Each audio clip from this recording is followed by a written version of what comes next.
your iPhone, your salary, your freedom all exist because 50 million people died in the most horrific way. This is part 1. Europe was a medieval prison before the Black Death. Stay until the end. It gets crazy. The freedom to vote, your salary, and even the smartphone in your hand. All of these are an indirect result of the tragic deaths of 50 million people. It is the result of that forbidden question history doesn't allow us to ask. What if the Black Death had never happened? That terrible plague didn't just take lives. It broke the 1,000-year chain called feudalism and laid the foundations of modern capitalism. But does that mean that without this horror, we might never have escaped that dark medieval nightmare? There is a question we are not permitted to ask, and that is, what if the Black Death never happened? The freedom you possess, the smartphone you use, and your salary are all a result of the death of 50 million people. History, unfortunately, is full of catastrophes. Wars, plagues, economic and financial collapses. These catastrophes don't just present us with material opportunities. They cost human lives. We face disasters on a scale that reshapes the world. Although disasters leave deep marks on human memory, they can, ironically, be the most ruthless catalysts for progress.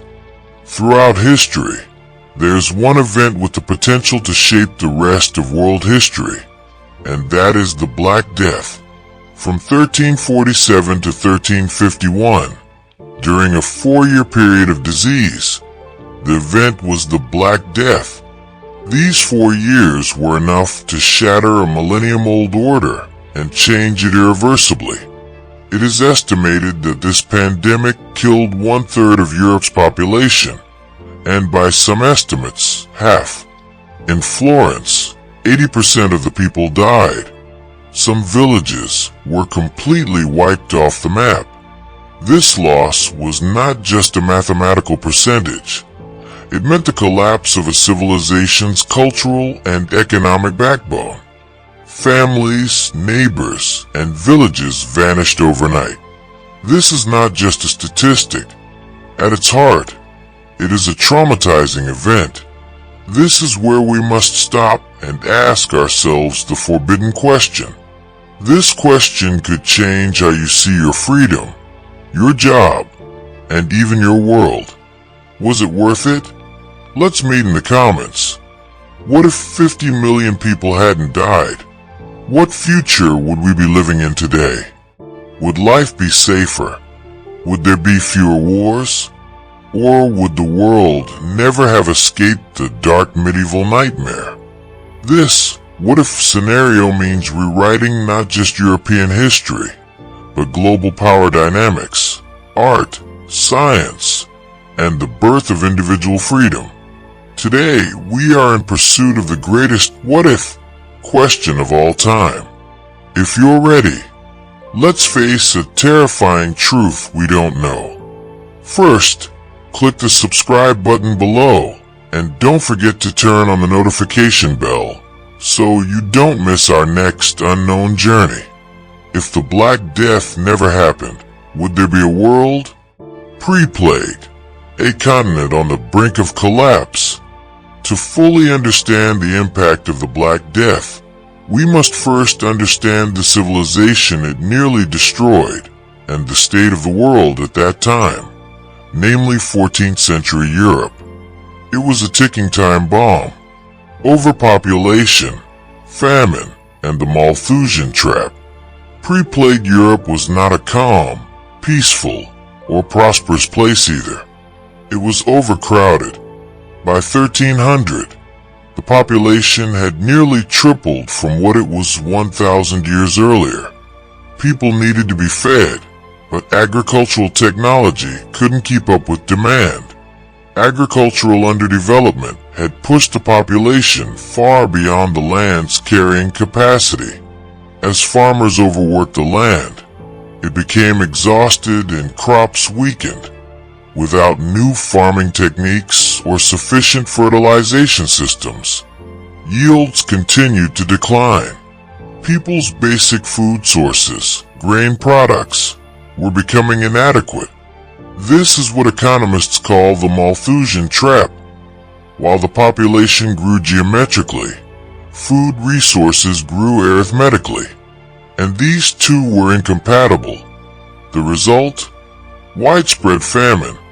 Just before the plague, the Great Famine of 1315 to 1317 in Europe left millions dead from starvation.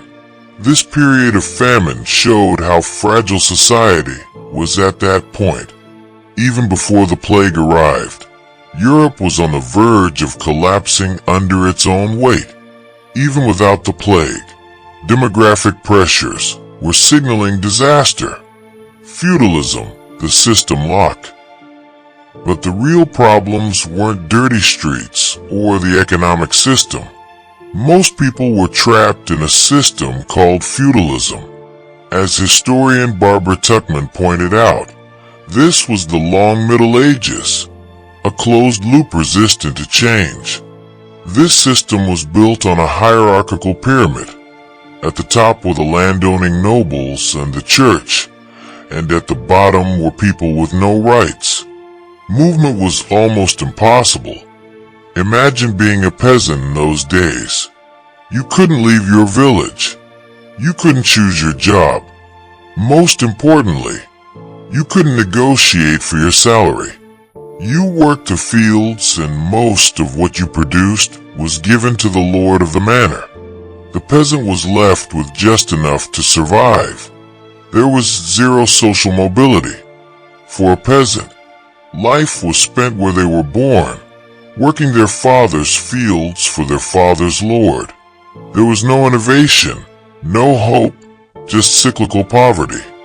There were too many people for the resources, and the system was locked in to maintain this situation. This was Europe before the plague, a continent locked down, ready to explode, in need of an external, destructive force. The unwanted revolution. When the plague arrived, it was horrifying. It spread from Italy to France, England, and beyond. The speed at which the disease spread was incredible, despite the slow communication and transportation of the era. It often spread from port cities to inland areas via rats and their fleas on merchant ships. Witnesses of the time frequently mentioned the black spots that appeared in the groins or armpits of the infected area, sure signs of death. From a distance, the reality you saw was this: villages completely destroyed, piles of corpses, city gates closed, hope was lost. However, the paradoxical and shocking part is this: the Black Death, with its horror, ended the Middle Ages. It shattered the feudal system, which was like unbreakable glass. This destruction was not an intentional revolution, but a forced restructuring stemming from a demographic vacuum. Next, how peasants suddenly got bargaining power and destroyed feudalism forever. Part 2 drops in 24 hours. Smash subscribe and hit the bell. You don't want to miss this.